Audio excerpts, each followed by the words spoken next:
Hello, welcome to PODnas. This is a sports show with a Cajun flair. I'm Daniel Hawks. That's Jared Roser. And today we are going to go over that LSU signing class in the National Signing Day. We also are going to preview Tulane and a bunch of the championship games this weekend in our PODnas Pick 7 and top play of the week winner. How you doing, Jared? Good, man. I'm glad we're through signing day. Looking forward to this conference championship weekend, high school state championships next week, all these things. And then honestly, just ready to wrap up football season and take a breath.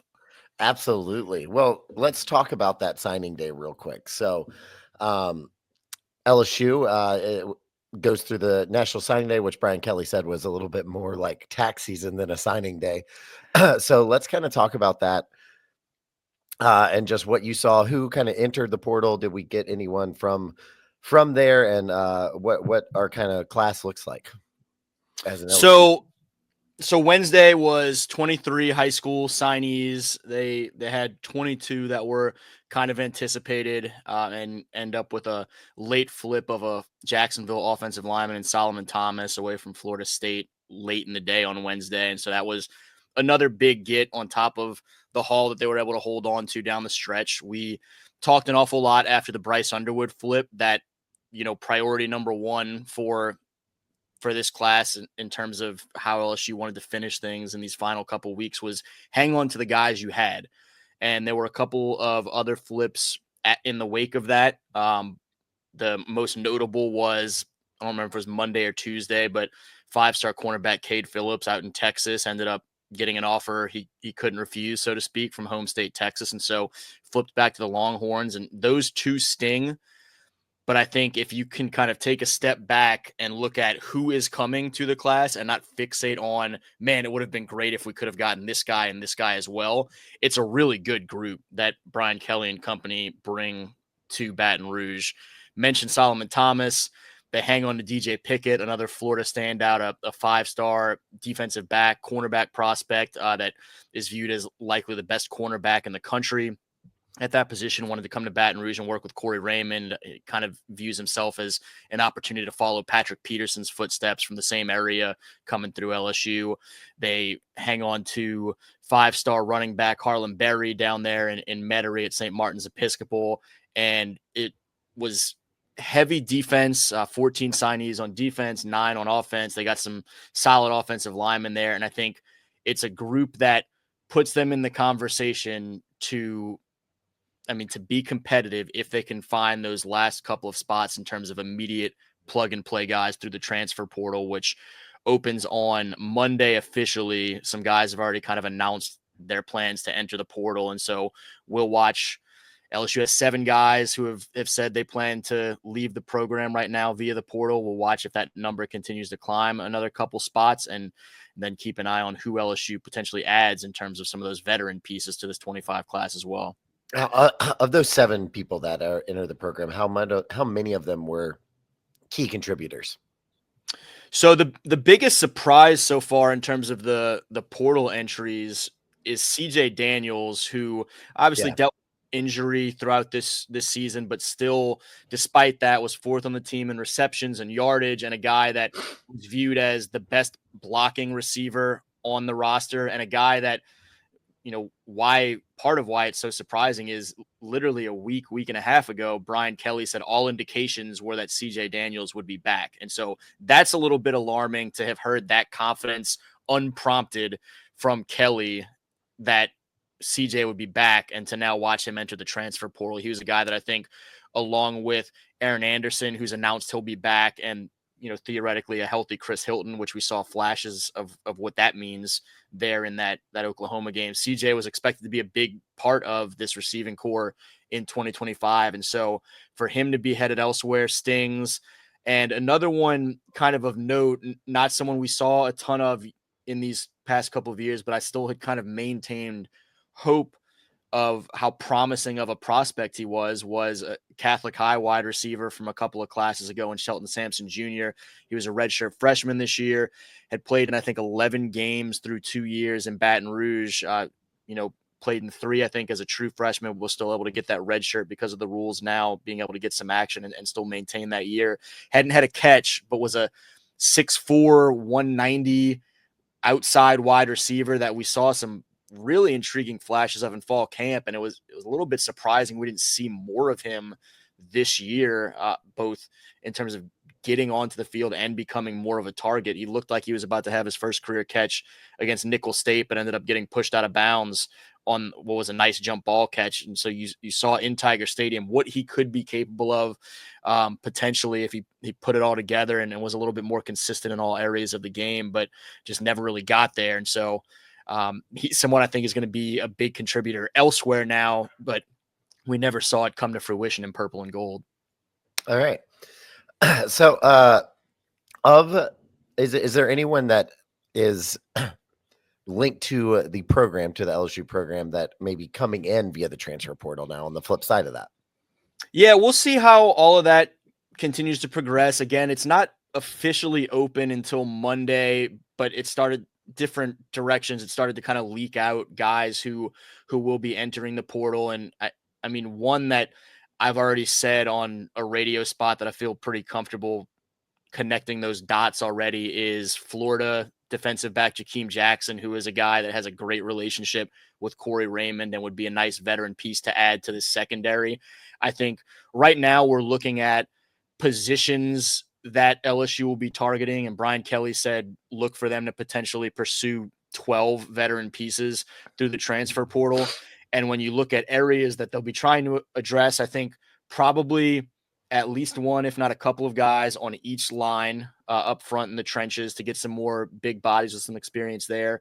Now that Mason Taylor is heading to the draft, potentially a tight end to add to the fold with Kamorian Pimpton and Tradez Green and company. I think you want a big top end wide receiver to come in here and match with Aaron Anderson and Chris Hilton and just bring kind of a different look in terms of a dynamic playmaker. Maybe a veteran backup quarterback. They're still theoretically, I said it the other day, knock on wood, I think at this point, the anticipation would be that Nuss is back, but that you still want a veteran backup to come into that room along with him. And then if you can find the right fit at safety to come in there along with, some of these other pieces, a lot of talented youth in that group. Jakeem Jackson has been more of a corner. And so if he comes to Baton Rouge, I still would expect a safety addition to that room as well. And those have been kind of top of the list. Always watch Louisiana natives who enter the portal as potential targets, but Right. LSU plans to go shopping, so to speak, pretty aggressively in the You're about to portal. say hard in the paint. I was going to be real. No, they have expressed, and I say they, Brian Kelly has been vocal the past few weeks about his intentions that this program will be a heavy hitter in the portal. And part of that is having the financial backing to support that, because unlike high school recruiting, where this is a years long process. And so even if you don't necessarily match up financially completely with some of the other big programs around the country, you maybe have a little bit more of leeway to get some guys to come to Baton Rouge because you've been on them for 2-3 years.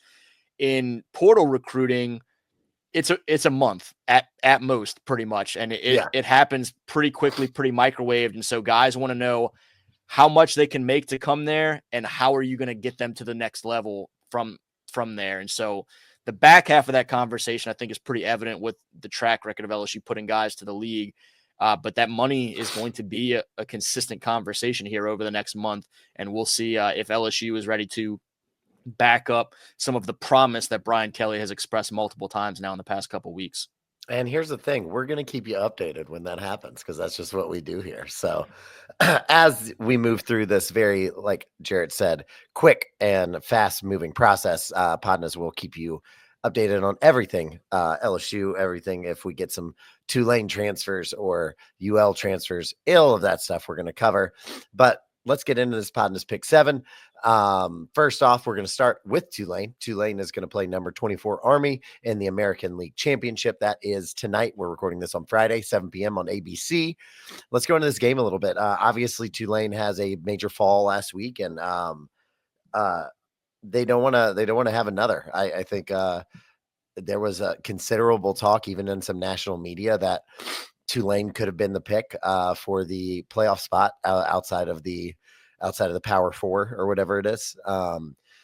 But obviously, those dreams were dashed when they lose to Memphis. But a chance to really at least get back some of that swagger that Tulane kind of had by beating a ranked Army team.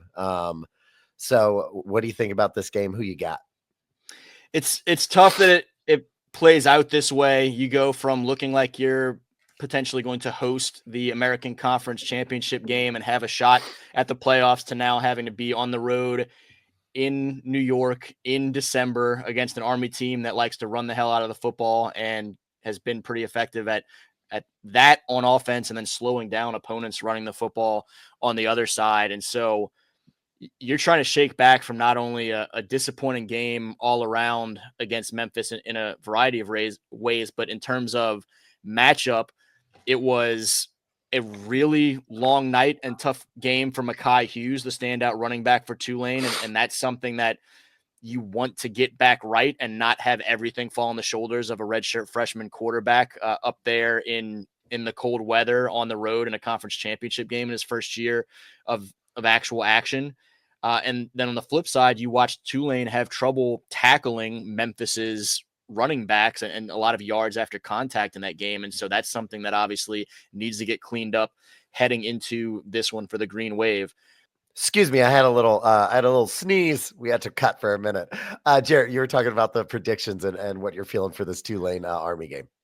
Yeah, despite some of those concerns in terms of predictions, I still do like Tulane to go on the road and get this win, shake back. We've seen, I mean, I've talked about it all season. I've really liked the way that Tulane under Coach Summerall and company and the veteran leadership of this team have kind of stayed even keel and shaken back when they needed to from those early season losses to the Power Four opponents. And this is a team that has played well on the road both this year and in recent years under Coach Fritz. It's been kind of unusual.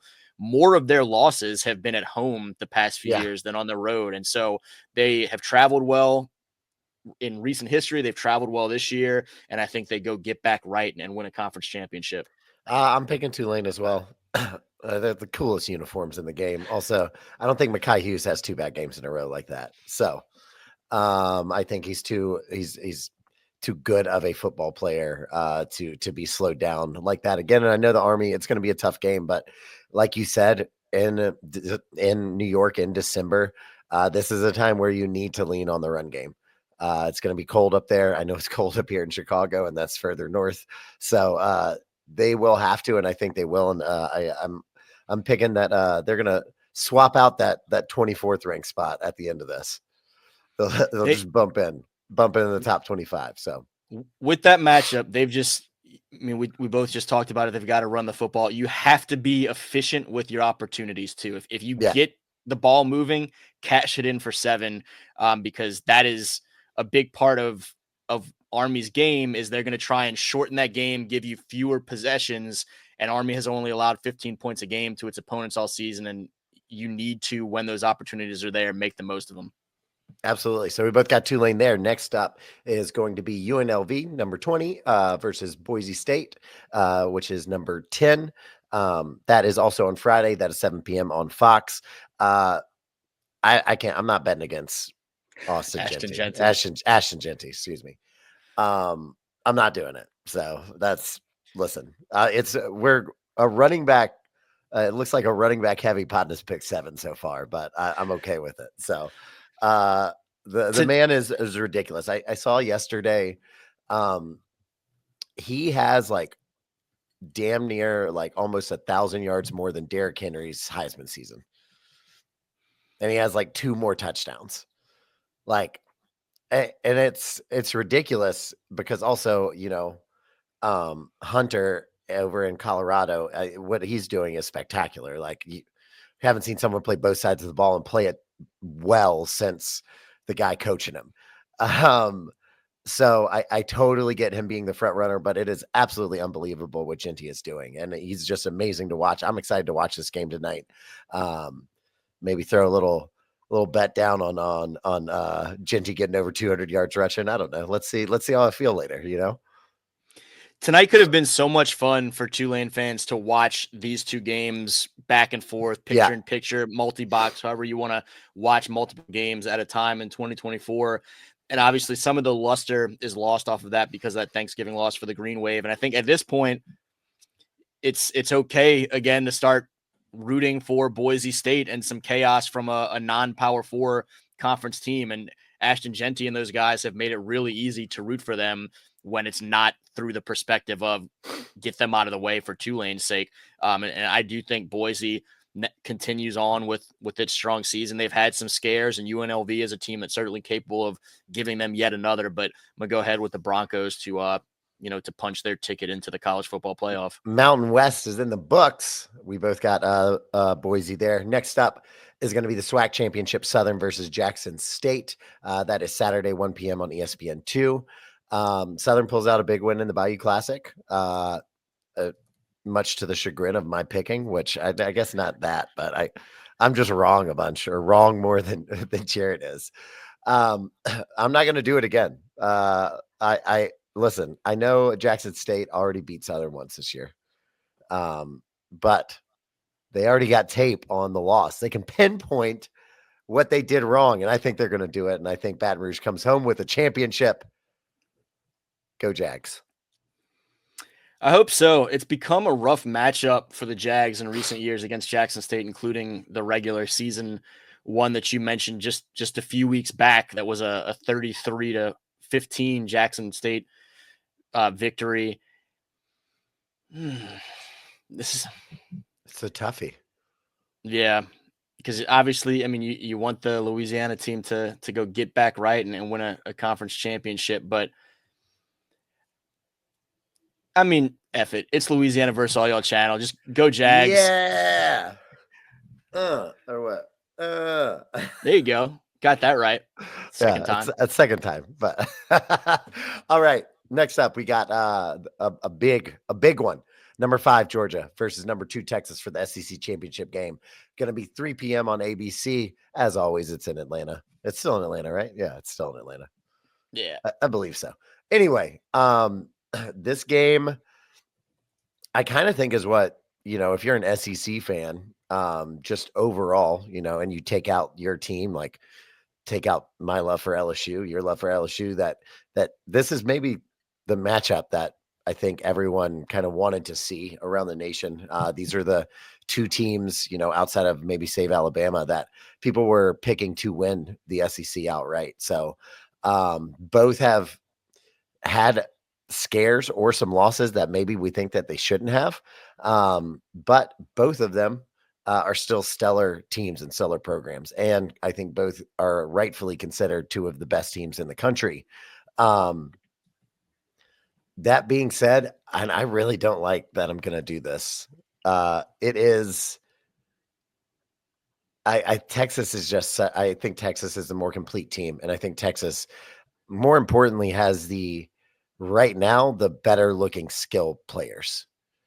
And I think that pushes them over the edge. I think Ewers has while not played the best, has played better than Beck this year. I think Beck's progressed a little bit, but he's been so up and down. Ewers has as well, but I think he's been a little bit more consistent. And I think part of those struggles have come from him having that injury early on and trying to get back right after that. So I'm going to go with Texas here and begrudgingly hook them. I'm going to go Texas as well. It's tough because obviously Georgia got the best of a regular season game in Austin. And so this should figure to be a little bit more favorable of environment for Georgia than the last time out in a game that they were able to take care of business in. But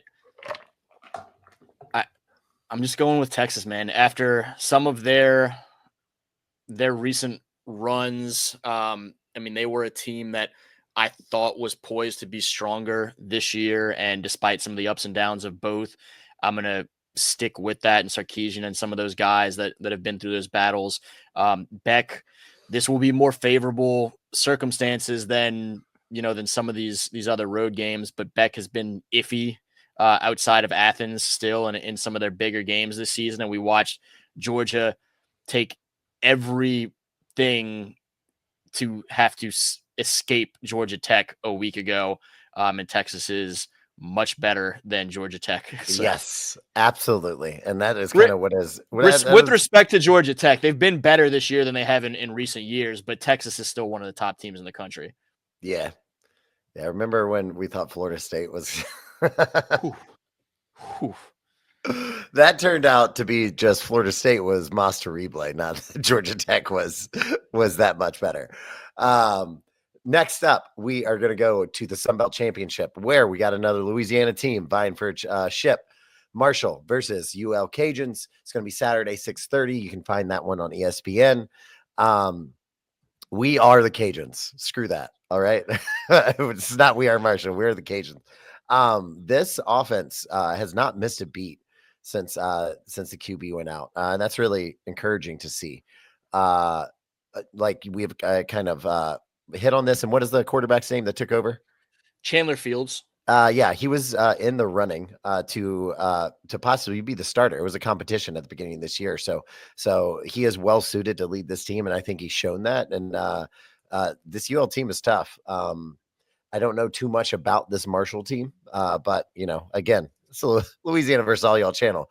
I'm not doing for our last pick'em of the year. I'm not doing that. So I'm going Cajuns. Marshall. It's a different look than Army, but there's some similarities in the sense that the Thundering Herd wants to run the football and eat some clock and be kind of defense and run oriented. You're right, though. The Cajuns have not missed a beat. Ben Wooldridge ends up being Sun Belt Offensive Player of the Year, gets hurt. Chandler Fields keeps that team winning. Draylon Washington battling injuries at different points this year, turn bigger opportunities over to Zylan Perry and Bill Davis, and those guys just keep running the rock.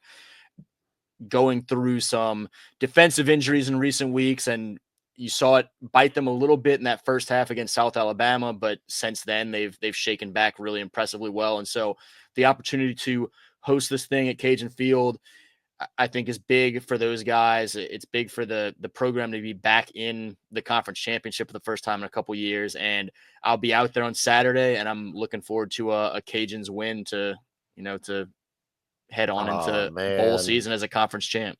Oh man, why'd you do this to me, man? I might change my pick. You want to swing it just because I'm there? I might change my pick, man. I don't know. It is concerning. I didn't get the email that, yes, Jarrett, you're good. Come on through until late yesterday. I think they're thinking about it. I think they might have been going back and forth a little bit. The last two games, this Joker came across the basin were the two that we dropped. So maybe we don't want to do this. But listen, I'm gonna Salt Bay you some good luck. There you go. It's gone.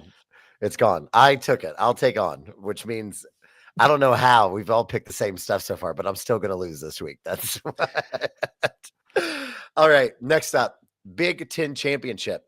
Penn State, number 3, Oregon, number 1, 7 p.m. CBS. Couple of things here. None of them have to do with the game. So glad that the SEC doesn't have a contract with CBS anymore. I'm just so happy that I don't have to watch a 5-hour college football game because CBS wants to take a break after every single thing. All right, they just scored. We're going to take a little quick break, and then we're going to come back for the kickoff. The kickoff happened. Oh, we'll take a little quick break, and then we'll come back. And Gary Danielson the whole time is just like, well, this is just great. I'm so glad. I'm very happy that contract's over. That's one thing. 2, I wanted to mention this on the second one. There's been a lot of talk, especially when like an SEC hater of like, hey, Texas is just going to come in and win the SEC. Does that devalue kind of the SEC? But looking across these championship games, there are multiple teams that have come into new conferences that are now in the championship game. So Oregon is just another example of this. I'm going to pick the Ducks in this one. I just think they're better than Penn State, and James Franklin still has not beat a top 5 team. I don't think that starts today. Hopefully I'm wrong. I would love to see that Penn State team get over that hump. I like James Franklin as a coach. I just do not see it with this Oregon team and with that defense and that D-line, them being able to get much going. So I guess I did have kind of something to do about football, but I agree. I'm going to stick with that theme of today of us picking all the same teams, which I'm sure is going to bode great for all these teams that we're picking. Yeah. I say sarcastically, but Oregon going out there to Lucas Oil, getting on the turf, having some of what I think is the speed advantage on the outside, and being able to make some explosive plays. I'm going to go ahead with the Ducks, who have been in a world where we talk about the struggles to be as consistent in college football as top programs have historically been. Oregon has been as consistent as anyone. And so credit to the Ducks for that to this point. And I'm going to give them the benefit of the doubt to keep it going on Saturday. Beep boop. All right. Last up, we've got Saints versus Giants of barn burner. Sunday is going to be 12. It's on Fox. I'm going to pick the Saints here, not due to the fact that I think maybe the Saints team is better. I think that they are better, but I think the Giants team is given up, and if they haven't given up, I think they're dangerously close to just calling it and tanking for Shador. So, yeah, Yeah. I'm gonna pick Saints here because I don't think I think the New York is gonna have a lot of business decisions that are being made the next couple of weeks. So, I agree with that. In terms of thinking the Saints are going to win and that it is more about where the Giants are and their struggles and the way that they're going to approach the rest of this. I'm at a place, we talked about it with the Pels weeks ago, of just kind of tank mentality and trying to improve your draft situation for both of these franchises. And this could be a big opportunity potentially for the Saints to help themselves more by losing than by winning. And I think they'll just go ahead and win the game and yeah, not do that. no. That's absolutely where my head was at too. So. Hey, we got a clean sweep on our pick'em this week. So I can't lose any ground, can't gain any either, which is just the way I like it. We will update you on what that is, and after I guess the final of the regular season before we get into the playoffs for this pick'em, we'll have that on the Monday show. Now let's get into this winner for the high school play of the week. Congratulations to Manny Williams over at Central Baton Rouge. Just got a lion's share of the vote, and like 170 of y'all came out and voted on it. So thank you for that. That's great. We love to see that. Love it when someone gets the people out to vote for him for play of the week. In a very competitive, it was going up and down all like the entire week or since we posted. So congrats to Manny.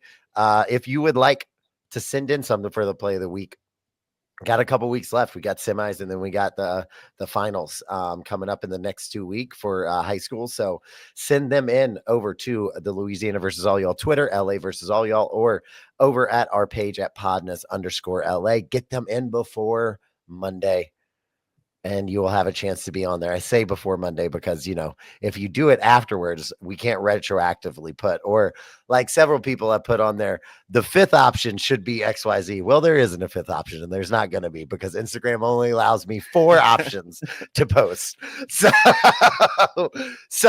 that is why it is 4. So we would like to see the top plays from you. Please send those in and have a good weekend. Let's get out there, do something good. You got anything else for these people, Jarrett? I just wanted to piggyback on and say shout out to Manny Williams and the overwhelming support he got. He was the leading vote getter at any point this year in terms of support for a play of the week. And it's not difficult to understand why. He's a great kid, easy kid to root for in general. And then obviously with the adversity he went through this year with the car accident and finally getting back on the field with his guys and to find the end zone in that first game back and push Central on to their first semifinal since 2008. Just, a perfect storm for a program that has great community support to begin with, to go support a fantastic kid that has battled this year to get back to where he is. And so that was awesome to see for Manny and for the Wildcats and for that Central community. Credit to him and to everybody involved with that. And now they head on today up to top seeded Neville, where it's going to be a big challenge, but they won there last year. So we'll see how it goes.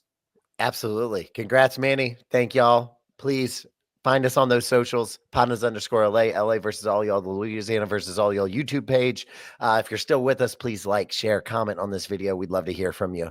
That is all we got for you, though. And it's PODnas. a ticket talking margin for the biggest. That's a comma and a comma and a comma. Gotta get it.